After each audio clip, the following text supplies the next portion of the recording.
de estas jornadas de capacitación. Para nosotros como Junta de Educación y como Diócesis de San Isidro es una inmensa alegría que esté a cargo del Padre Mamerto Menapache, que también nos acompañó el lunes en el encuentro diocesano de directivos. Yo iba a decir que es difícil presentar al Padre Mamerto porque lo conocemos todos. Él quiere que diga que es impresentable, pero yo eso no lo voy a decir. El Padre Mamerto Menapache es sacerdote y religioso benedictino, presidente de todos los benedictinos del Cono Sur. Así es, Padre, ¿no? Algo así. Bueno, y bueno, está bien. Por supuesto, su trayectoria es en los medios de comunicación, especialmente en lo que hace a la comunicación escrita, es muy conocida por todos. Pero lo que también es conocido por todos los que hemos tenido contacto alguna vez con el Padre es su profunda experiencia de Dios.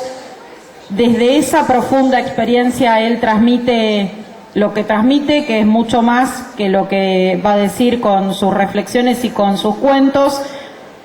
La verdad que para nosotros es un honor que él haya accedido a compartir este momento con ustedes. Esperamos que lo disfruten. Gracias. Entonces, esto, fíjense ustedes, vienen de 2 días, 1 día y medio intensos, bien aprovechados, valiosos, pero yo no quiero cargarlos un poco más. Así que les voy a contar algunos, como pequeñas cosas, a ver si logramos sacar de ahí algún momento, yo diría, pero a través del humor. El humor es muy distinto de la ironía. La ironía se ríe del otro. El humor se ríe con los otros y, si posible, de sí mismo. Así que voy a empezar con un cuento de cura, que es de mi gremio. 2 curas que venían, uno de la Universidad de Lovaina, 5 años de especialización en sociología, y el otro venía de la Universidad de París. Había estudiado, bueno, de todo. Llegan al país y entonces dice, bueno, antes de meternos en la enseñanza, en transmitir todo esto lindo que hemos aprendido en las Europas, vamos a tratar de volver un poco a las raíces telúricas, ctónicas, nuestras, en los pueblos originales, como se dice. Los originales son los que han venido, los otros eran normales, los originales fueron los otros. Bueno, entonces fueron los 2, de civil por supuesto, con un I love you, una cosa por el estilo, para disfrazarse, a recorrer el norte, y llegaron a Jujuy, un pueblo con otro ritmo que el de Europa, evidentemente, con su propia cultura, sus tradiciones, su Weltanschauung, como dicen los alemanes, su cosmovisión diferente. O sea, son diferentes, como decíamos hoy, diversos. Y se encuentran con una colla con sus uyutas, con sus ponchos, su sombrero, y que tenía sus artesanías. Entonces empiezan a mirar las artesanías, de repente la colla los mira y en su ritmo, un ritmo tranquilo, dice: buenas tardes, padrecitos. Y ellos quedan así, dice: ustedes son padrecitos, ¿no es cierto? Imagínate. Sí, somos padrecitos. ¿Cómo se dio cuenta? Ah, dice, porque mi hijito también quiere ser padrecito, como ustedes. Claro, típico de los curas, que partimos de otra Weltanschauung, de otra cosmovisión. Pero mire, señora, que para ser padrecito hay que estudiar mucho. Sí, dice, eso me han estado diciendo. ¿Y cómo cuánto hay que estudiar? Y ahí le salió, claro, el orgullo adentro. Mire, dice, si quiere ser como esos padrecitos ahí de marrón de la iglesia de San Francisco, esos estudian 5 años. Ahora, si quiere ser como esos de negro y de blanco, allá esos de la iglesia de Santo Domingo, esos estudian 9 años. Pero nosotros, señora, nosotros venimos de estudiar 15 años. Y la señora dice: sí, así como ustedes va a tener que ser mi hijito. ¿Sabe por qué él es un poco lentito?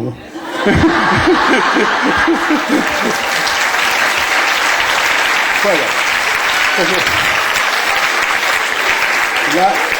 la visión puede ser un poco diferente. Por eso digo, me pareció magnífico lo que decía la señora antes, que después de todo un esfuerzo enorme por enseñar, alguien va y le pregunta dónde te cortaste el pelo. Y para que ustedes no hagan lo mismo conmigo, que pregunte, padre, ¿cuántos años tiene usted? Tengo 70. Así que más que viejo, deteriorado. Soy el noveno de 13 hermanos. Pero no todos vivos, los demás trabajan, casi todos. No digo para que no piensen mal de la familia. Cuando tenía 10 años, dejé mi Chaco querido, mi norte, y como dice el chamamé, yo me fui como los ríos sur abajo de mi vida. Vos quedaste allá en mi Chaco y ya nunca más te vi. A los 10 años dejé mi familia, todo, y vine a estudiar al monasterio donde vivo. Y por 5 años no volví a ver a nadie de mi familia, ni escuchar su voz, ni nada. Por eso quedé medio mamerto después. Después cuando terminé, llegué con 4º grado, y con 3er año, cuando di el último examen de 3er año libre, en la ciudad de Los Toldos, me fui por primera vez a mi casa, con 15 años. Por primera vez. Y después me mandaron 2 años a Luján para recibirme de maestro normal nacional, en la Escuela Florentino Ameguino de Luján, una sección que tenían los maristas. Bueno, y ahí me recibí de maestro normal nacional con 16 años. Después con 17 empecé el noviciado, después 2 años en filosofía, después 4 años en Chile, y después anduve por todas partes en el mundo. Bueno, esto para decir una cosa, cada uno tiene como una historia por donde Dios te va llevando.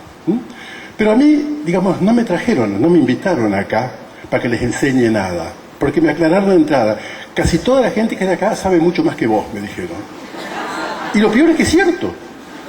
Al menos en este rubro, yo enseñé 2 años en una escuelita rural, que se puede comparar con algunos de ustedes que ya son entrados en años y algunos ya casi saliendo. Allá me refiero al señor aquel de allá que está allá en la esquina. Bueno, pero hay muchas cosas. Bueno, entonces fíjense, a mí en realidad me dieron otro cometido.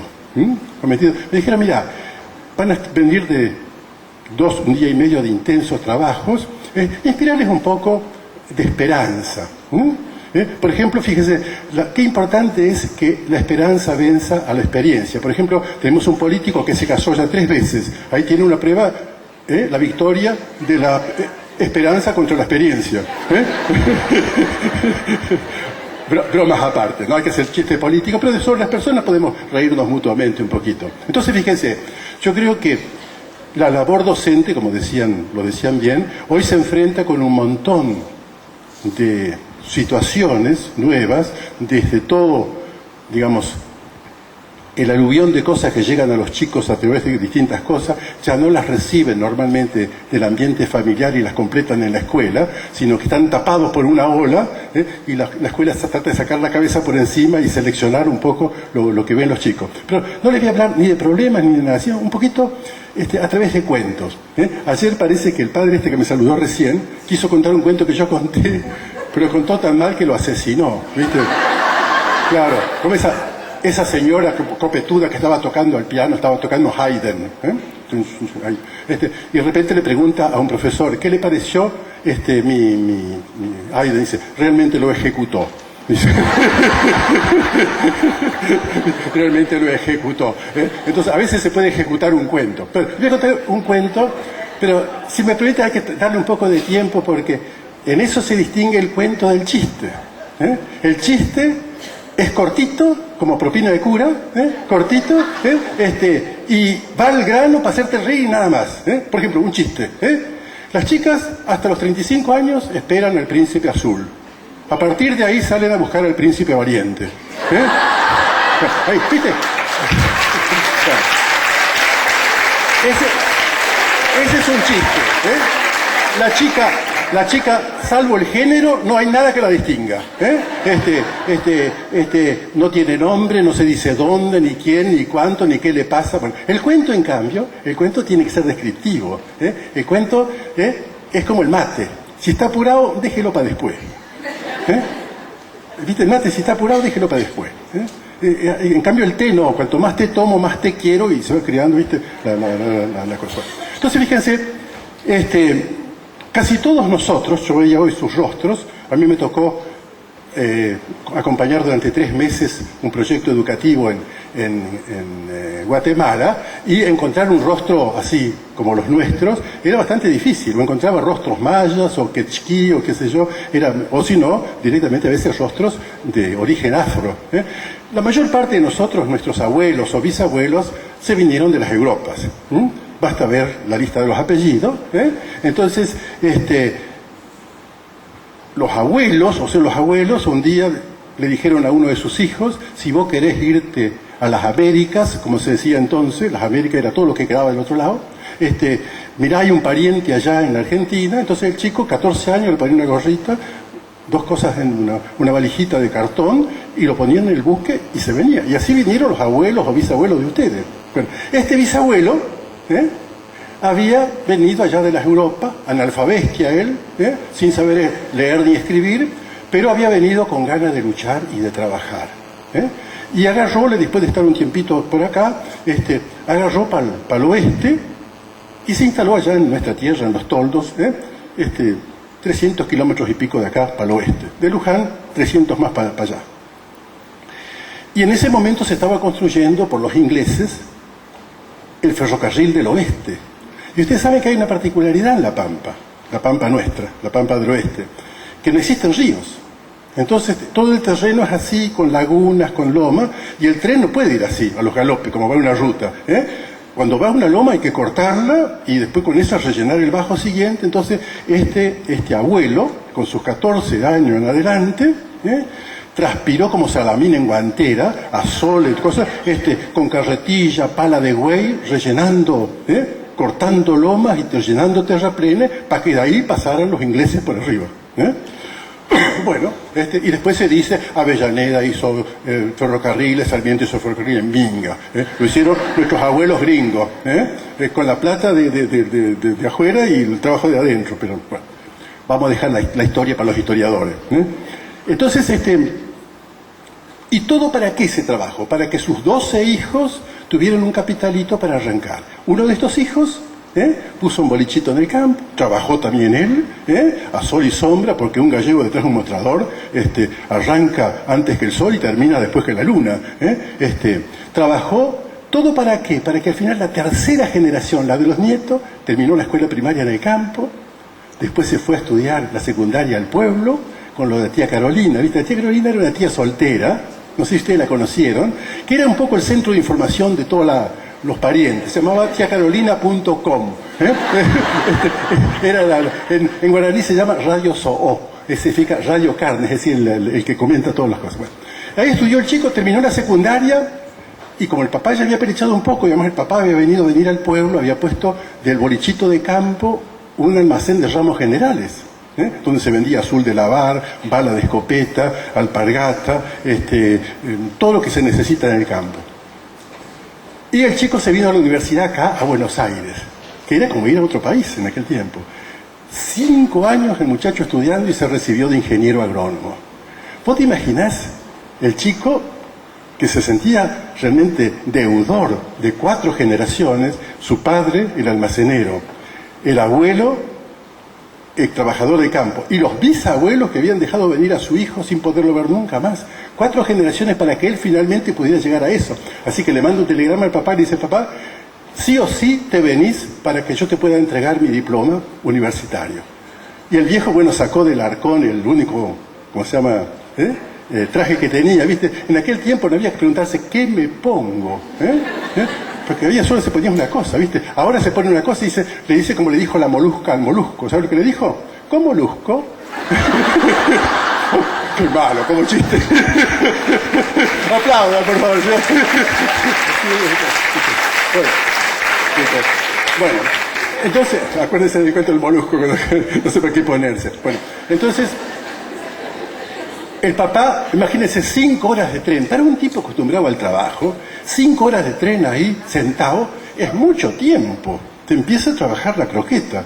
Y empezó a nacerle los recuerdos de abajo, cosa que él no tenía mucho tiempo. Es decir, pensar que hoy yo estoy yendo en tren por sobre estos terraplenes que edificó mi papá, que hizo su vida en esto, voy al encuentro de mi hijo que acaba de recibirse de universidad.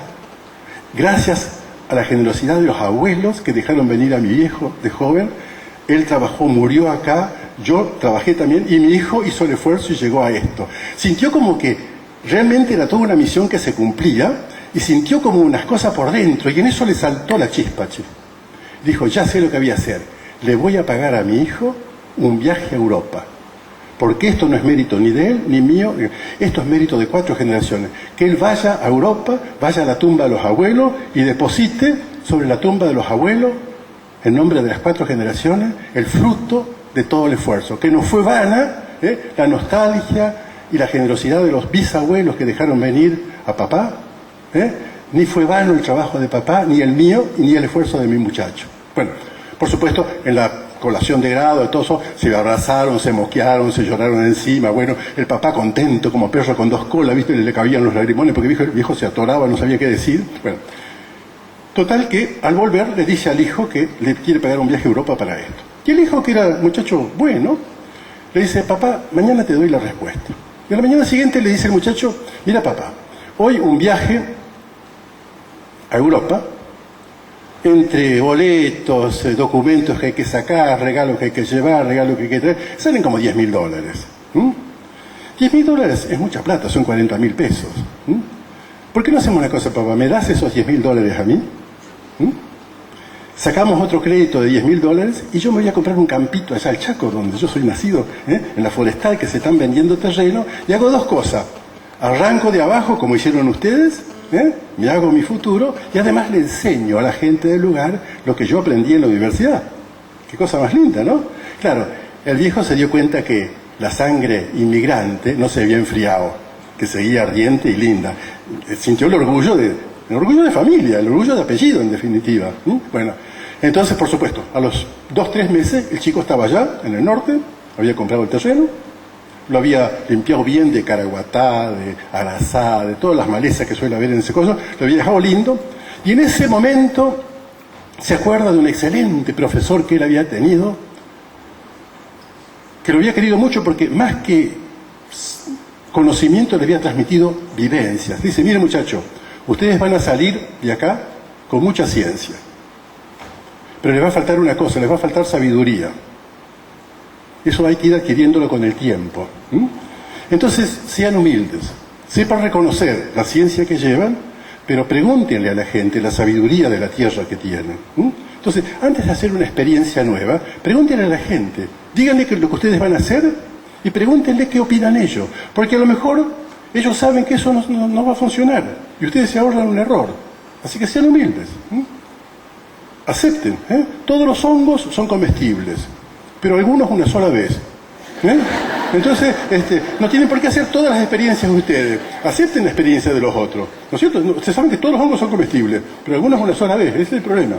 Bueno, entonces el muchacho, después que preparó el campito, fue a verlo a Siriaco. A ver si ustedes se acuerdan. Siriaco vivía como a 2 legos, ¿vieron? Del ombú grande, ese que quedaba así, como quien tira para la tranquera de la estancia vieja. Para adentro, así, para tirando. Es cierto además que sean 4 leguas para adentro. Sabía andar a caballo, se acuerda que. Bueno, no había contado todo porque ustedes no lo recuerdan. La cuestión es que va a verlo a Siriaco. Y le dice, bueno, don Siriaco, dice, ¿ha visto mi campito? Lindo, patroncito, el otro día pasé por ahí. Lindo lo ha dejado, se ve que ustedes no se chupan el dedo, ¿saben? Don Siriaco, yo le quería hacer una pregunta. ¿Este campo me dará algodón? Algo, viste, el paisano siempre te pregunta lo que vos le preguntás, porque tiene 2 tiempos, uno para pensar y otro para seguir pensando. Sí, dice, algodón, sí, este campo, sí, dice, no, patroncito, este campo algodón no le da, dice, esto le da un poco de pasto para las vacas, algo de sombra, un poco de leña, alguna frutita, pero algodón no le da algodón, mire usted. Entonces el muchacho pensó, claro, a lo mejor los oligominerales, el pH, vaya a ser, empezó con toda su ciencia, ¿viste? Dice, ¿y maíz? Maíz, dice, sí, ¿este campo? De vuelta. Sí, estamos hablando de este campo, don Siriaco, el mío. No, patroncito, no. Yo le digo, este campo le da un poco de leña, algo de pasto para las vacas, un poco de sombra, alguna frutita silvestre para la primavera, pero no, dice, no. Maíz no le da. Y así fue pasando, che. Y al final el pobre muchacho había pasado de las oleaginosas a las legumináceas y todo. Bueno, y no le encontraba mucho porque había... Al final dice, escúcheme, don Siriaco, ¿y soja? Paina Catú dice que vendría a ser la soja. Dice, mire, la soja es un yuyito así, que según la presidenta es un yuyito que crece solo, que, no sé si... Dice, bueno, dice, mire, si le digo la verdad, le miento. Dijo el paisano, si le digo la verdad, le miento. Yo nunca he habido, ¿cómo se llama? La soja, no, eso que usted dice, no, nunca ha habido que dé. No, no creo que le dé. Mire, ya le digo, estos los años que yo estoy acá, esto le va a dar un poco de leña, algo de pasto para las vacas, un poco de sol, bueno, y así, che. Al final el paisanito dice, el ingenierito dice, bueno, pobre don Ciriaco, la incuria, la inercia, pero tampoco quería ofenderlo. Y entonces le dice, bueno, don Ciriaco, yo le agradezco todo, pero ¿sabe una cosa? Yo voy a hacer la prueba. Yo voy a sembrar maíz a veces. Ah, bueno, patroncito, si siembra es otra cosa, ¿no?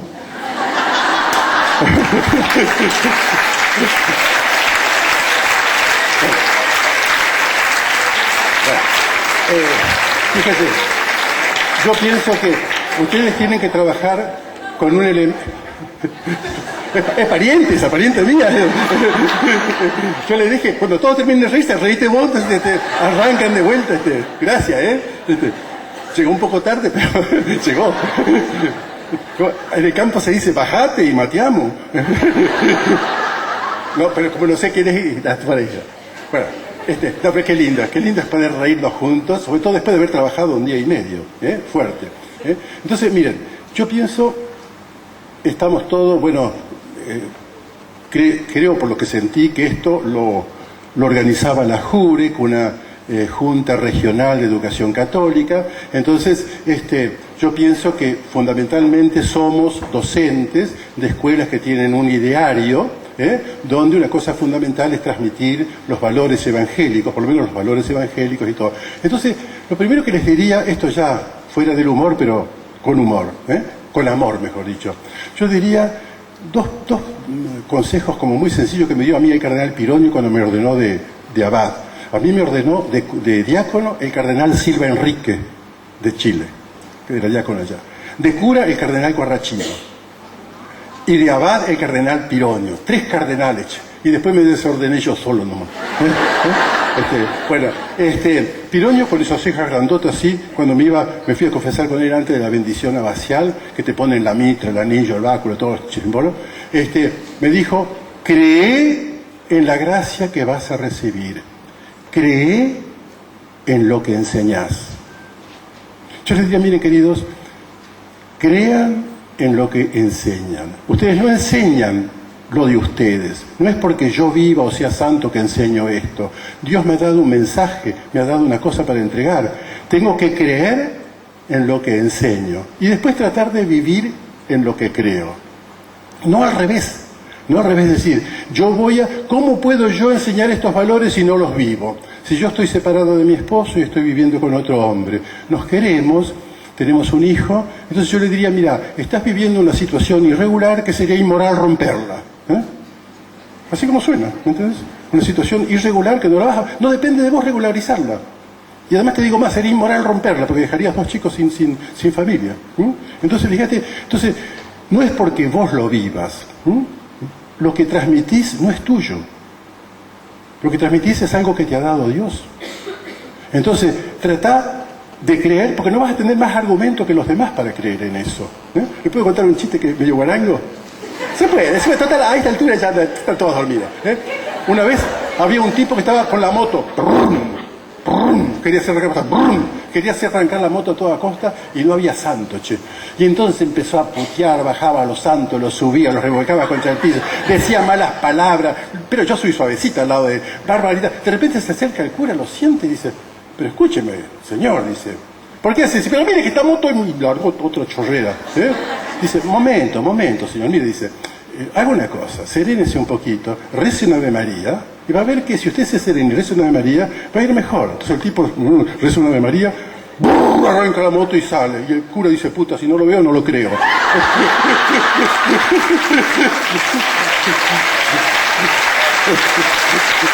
En serio.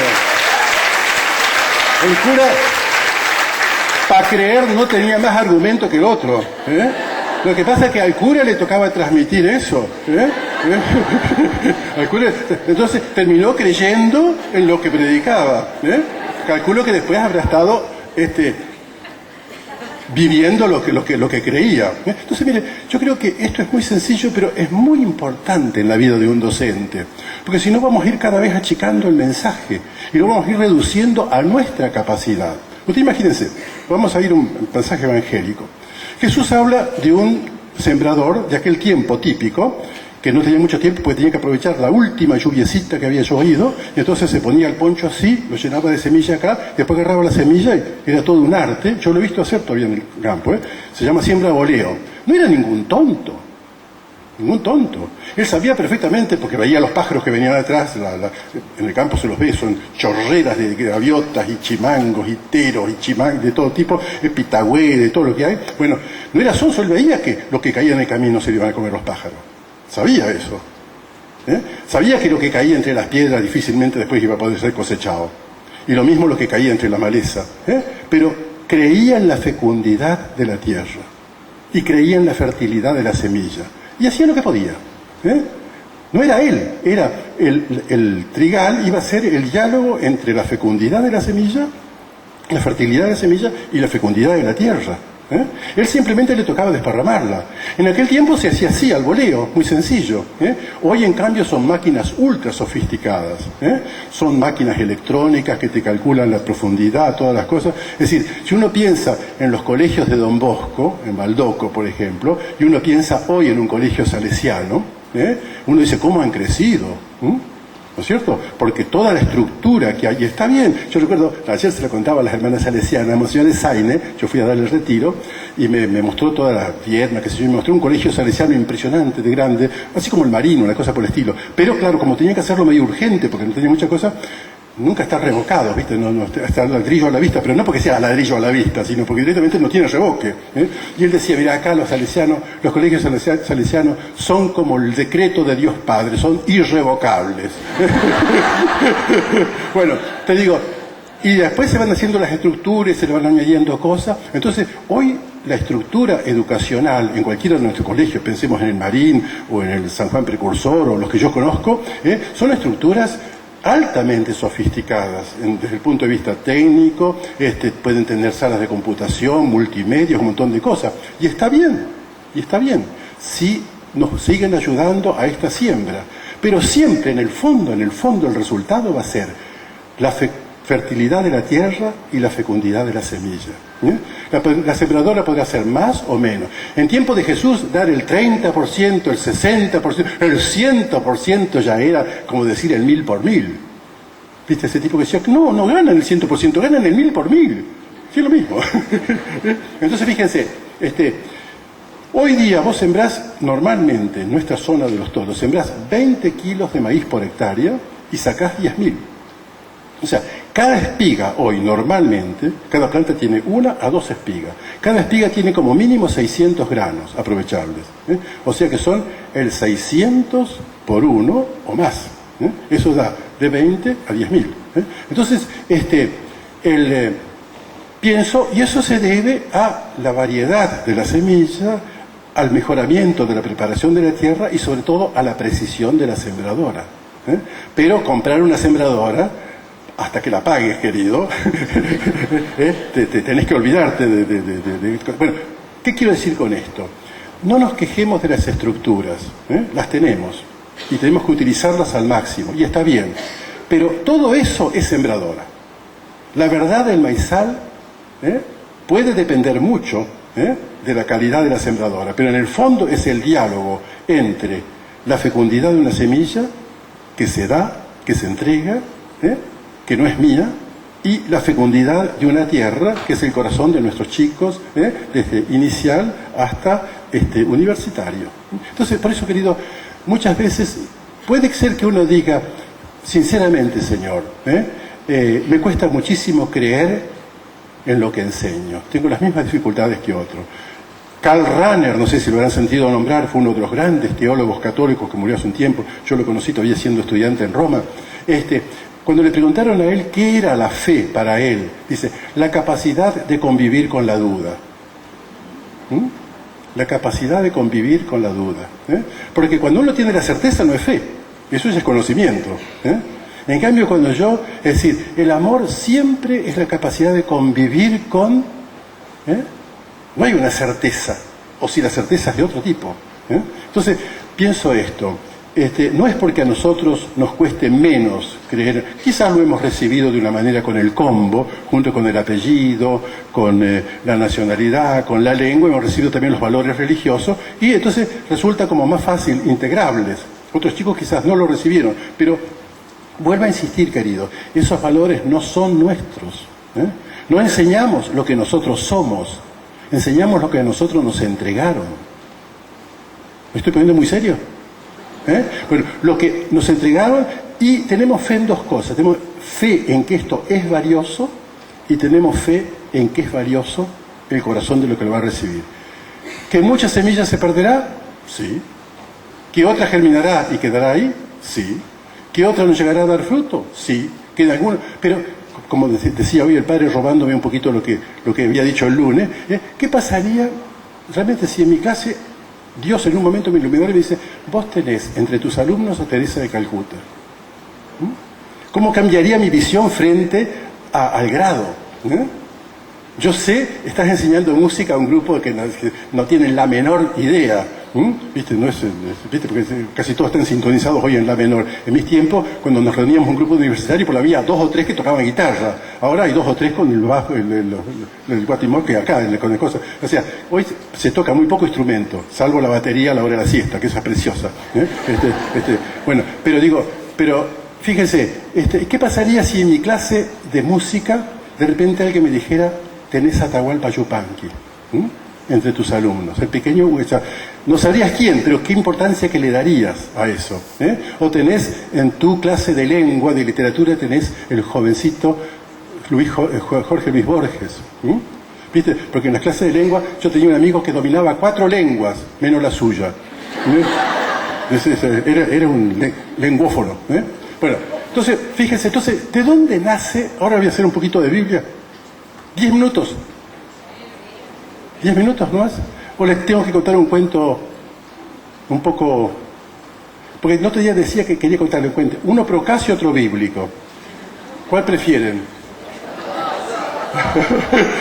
Como decía, a ese tipo, a ese mamá que le dijeron: ¿blanco, claretti o tinto? En ese orden. Dice.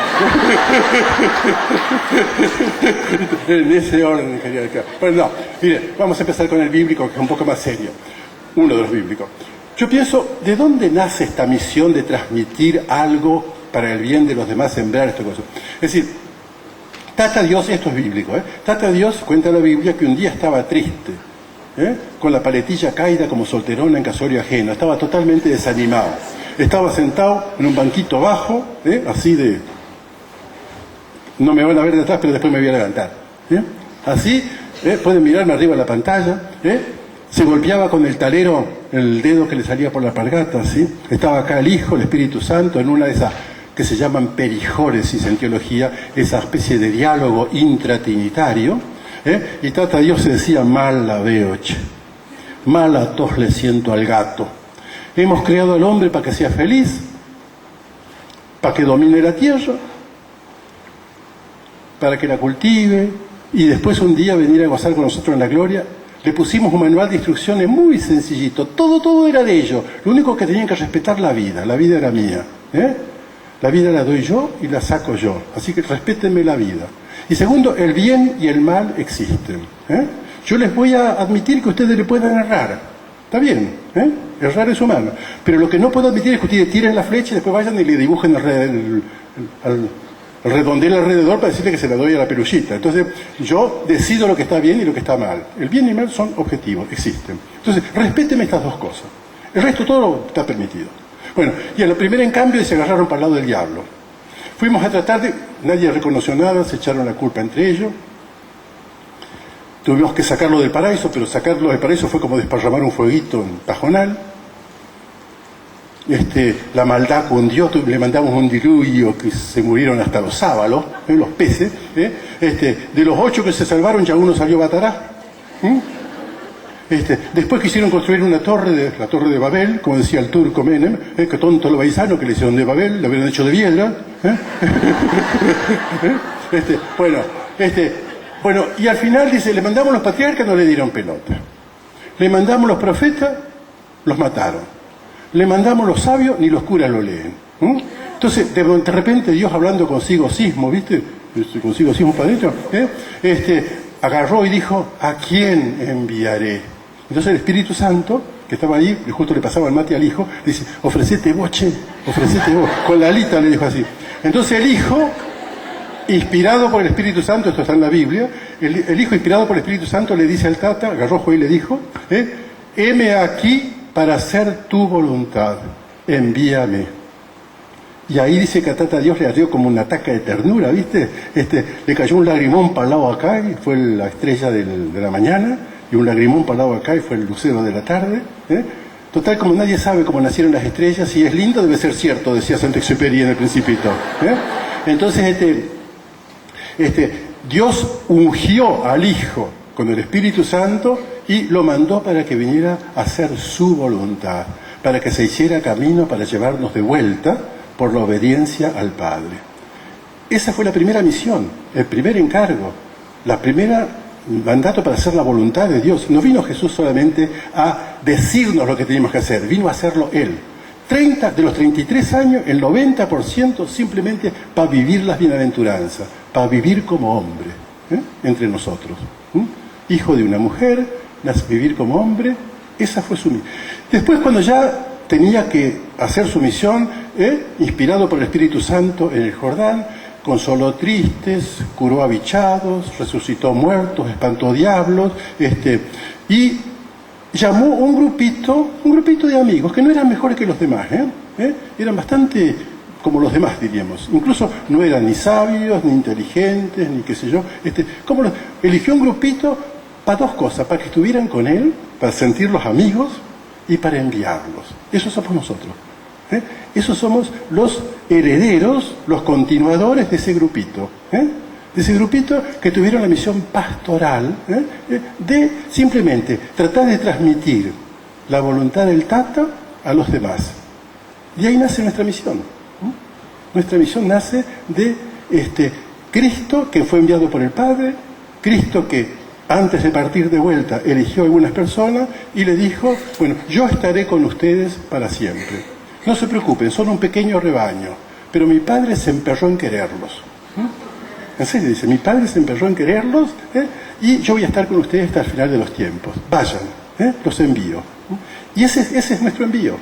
Ese es nuestro envío. Por eso, ahora vamos a hacer un pequeño gesto. Cada una va a recibir una velita, la vamos a bendecir acá, después de la salida se las van a entregar. Esa velita no la enciendan, llévenla a casa, se les va a romper, no importa. Pero en algún momento triste o alegre o triste de la jornada, de algún día que ustedes tengan, enciéndanla y recen un ratito en esa vela. Es la vela del envío. Y si por ahí se pelearon con el directivo, con una colega, ¿viste? Y están con toda la bronca dentro, entonces enciendan la velita y recen. Una oración muy sencilla, Señor, iluminalo o eliminalo. Sí.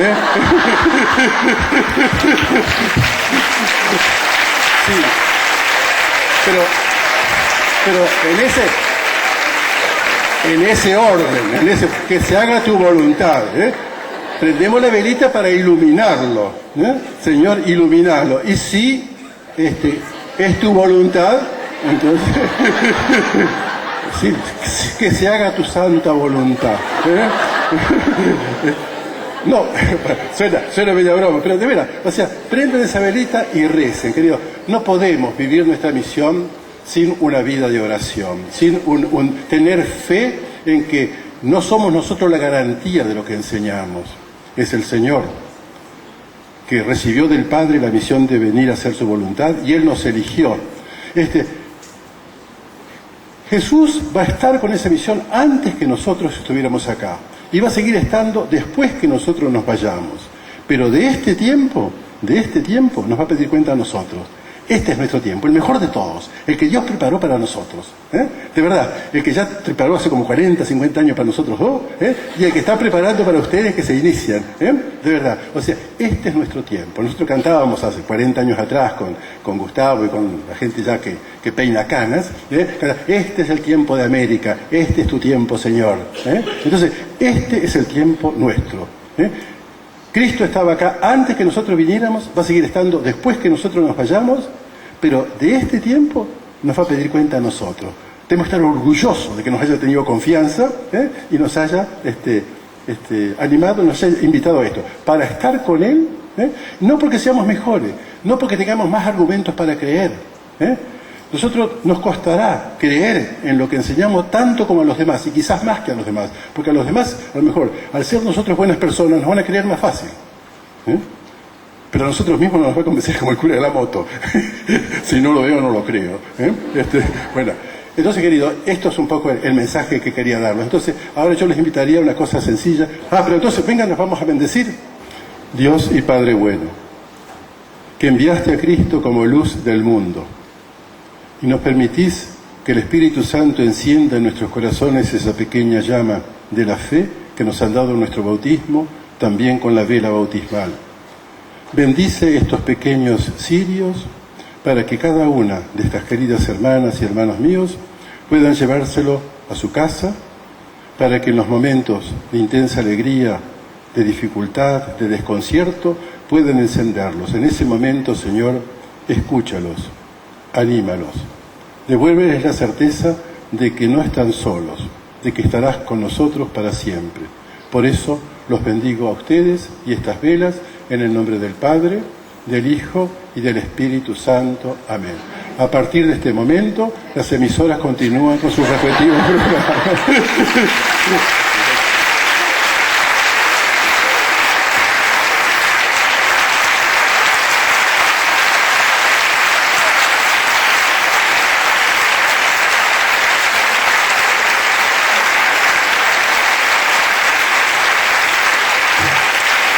Yo no sé si ustedes saben cómo se hacen ahora los jóvenes un aplauso cerrado. Yo les explico, a ver, miren, pongan las manos así.